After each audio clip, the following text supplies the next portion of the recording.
Hello दोस्तों, आप सभी को गुलाब जामुन जैसी मीठी मीठी नमस्कार। और उसी के साथ आप लोगों का स्वागत है मार्केट के पैचअप या ब्रेकअप शो में। आज के दिन हम डिस्कस करेंगे एक तो हमारी मार्केट को कैसी रह सकती है कल के दिन मार्केट की नीयत, और क्या रहेंगे इंपॉर्टेंट लेवल्स निफ्टी में।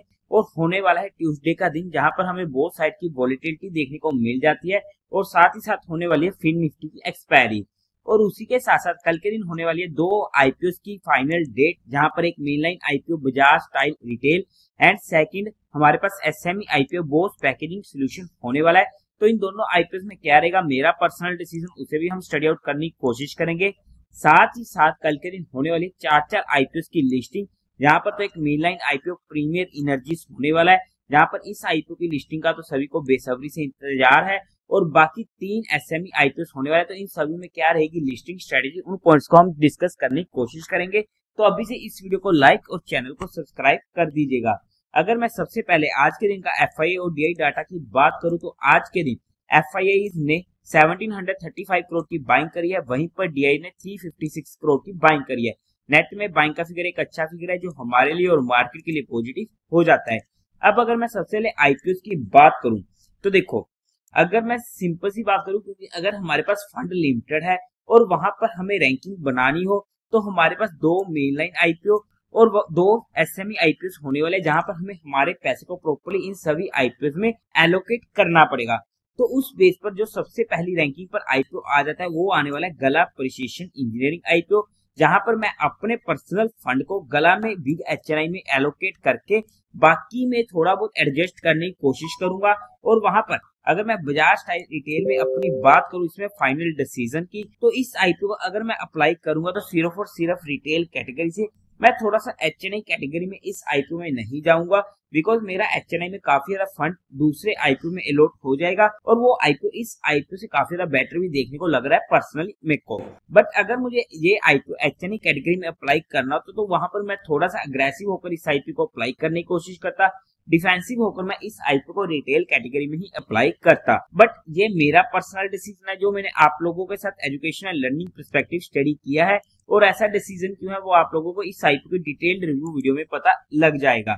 अब अगर हम बात करते हैं Bose packaging solution SME IPO की, अगर मैं इसमें अपने पर्सनल डिसीजन की बात करूं, तो वहां पर अगर मुझे एचएनआई कैटेगरी में मिनिमम टू मिनिमम 500x का सब्सक्रिप्शन देखने को मिल जाता है, क्योंकि आईपीओ का साइज काफी ज्यादा छोटा है, तो वहां पर मैं इसे बीइंग एंड अग्रेसिव होकर ही स्टडी करूंगा। बीइंग एंड डिफेंसिव होकर मैं थोड़ा सा इस आईपीओ को अवॉइड कर सकता हूं, ये मेरा पर्सनल डिसीजन होने वाला है। बट आप लोगों का जो भी डिसीजन हो इन दोनों आईपीओ में एक बार अपने फाइनेंशियल एडवाइजर से कंसल्ट करके लीजिएगा। अब अगर हम सबसे पहले उन आईपीओ की बात कर लेते हैं जिनकी होने वाली कल के दिन लिस्टिंग, प्रीमियर इंजीनियरिंग, जेवी lamination, Indian phosphate and Aaron composite. तो सबसे पहले अगर मैं प्रीमियम एनर्जी आईपीओ की बात करूं, ये मेन लाइन आईपीओ होने वाला है, और मुझे भी ये आईपीओ पर्सनली अलॉट हुआ है।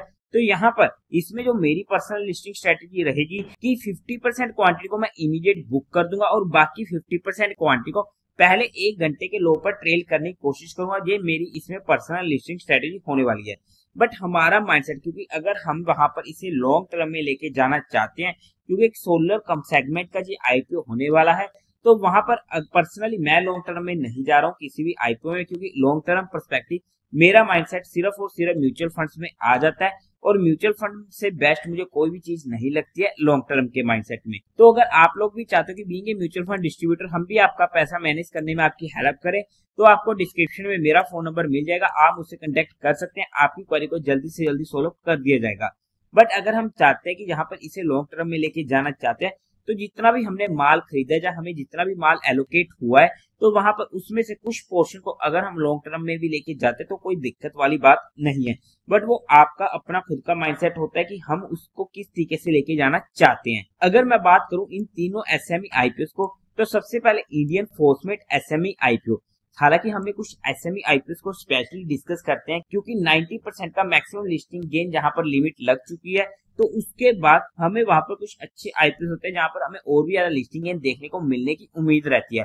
हालांकि वो पूरा का पूरा गैम्बलिंग होता है, तो उस कैटेगरी में ये आईपीओ आ जाता है। तो अगर ये आईपीओ मुझे एलोकेट हुआ होता, पर्सनली मुझे कोई भी एसएमई आईपीओ एलोकेट नहीं हुआ है, बट हुआ होता, तो शायद मैं इस आईपीओ को थोड़ा सा होल्ड करने की कोशिश करता और वहां पर उसे ट्रेल करने की कोशिश करता, क्योंकि यहाँ पर मुझे पर्सनली लगता है कि 55 से 60% की प्रोबेबिलिटी हमारी अपर सर्किट की आ जाती है और बाकी 45 से 40% की प्रोबेबिलिटी लोअर सर्किट की आ जाती है।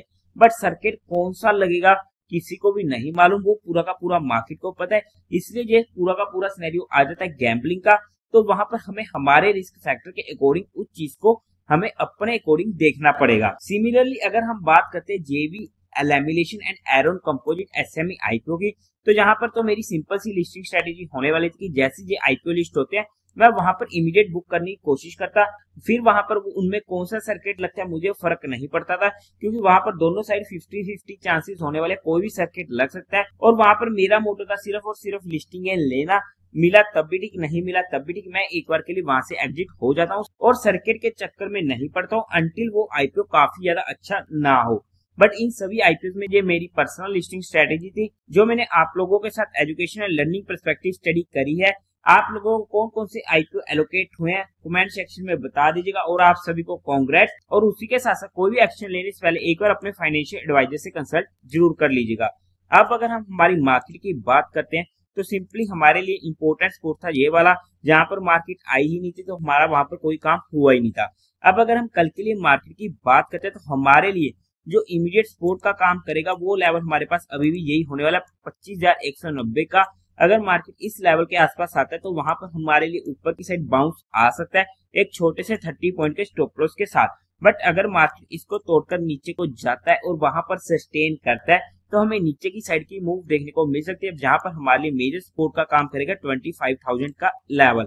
अगर हम ऊपर की साइड बात करते हैं तो फिर से ऊपर की साइड अगर मार्केट अपने आज के हाई को क्रॉस करती है तो वहां पर ट्रेल करना इंपॉर्टेंट हो जाएगा, तो वहां पर मोस्टली ध्यान हमारा सपोर्ट पे रह सकता है अंटिल की मार्केट अपना नया लाइफ टाइम हाई क्रॉस करके ऊपर को जाए। बट अगर हमारी कहीं पर भी एंट्री होती है तो हमारा स्टॉप लॉस 30 पॉइंट से ज्यादा का नहीं होना चाहिए। पर्सनली मैं ऑप्शन बाइंग में काम नहीं करता हूँ, फिर भी हमने जहां पर चीजों को सिर्फ education and learning perspective study किया है। फिर भी आप लोगों को कोई भी काम करना हो तो एक बार अपने फाइनेंशियल एडवाइजर से कंसल्ट करके कीजिएगा। तो देवियों और सज्जनों, उम्मीद है आप लोगों को ये वीडियो अच्छी लगी होगी, तो इस वीडियो को लाइक कीजिएगा, शेयर कीजिएगा और साथ ही साथ चैनल को सब्सक्राइब करें। हर हर महादेव।